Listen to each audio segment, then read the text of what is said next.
Sarap. Talaga ng papa ng baby ko. Saan ang kutsara? Ito oh, hawak mo oh. Hawak mo. Oh, ito oh. Kukutsarain na naman ito yung ano eh. Tinidor ka mo, hindi kutsara. Ang panis.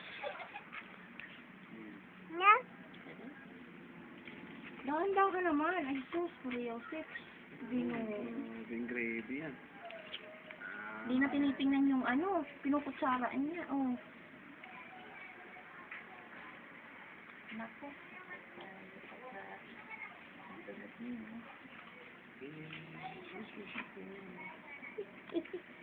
Chicken naman, chicken.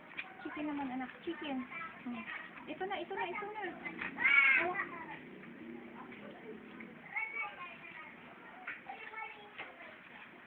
Sarap. Wow, yan ang bata. Nagsasarili. Very good talaga ang baby namin. Ang damit. Wow. Siya naglalaba. Oh, kawawa naman yung washing machine. Grabe. Wow, ang washing machine. Sarap. Manok naman. Ay, puro kanin. Chicken Tipid. naman, anak. Chicken. Chicken naman, chicken. Kita yung panty mo, babe. Kita. Chicken naman, chicken. Chicken naman, anak. Akin na lang ito, manok. Kukunin ni kuya yan.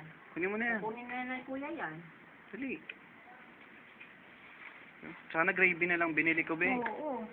Yan, nasawsaw na rin sa wakas. Nakatikim daw ng gravy yung manok. Sarap. So, dali. Ayun na. Sausaw. Masyado daw malaki. Malaki. Purutan mo. Wow. Mas grabe, puro gravy. Wow. Sarap talaga. Grabe, sarap. Wala, bili ka kuya uli sa Jollibee, gravy na lang ang balikan mo. Gravy na lang bilhin ko dyan. Bukas ha, Bilhin gravy na lang. isang boteng ang tumas yan.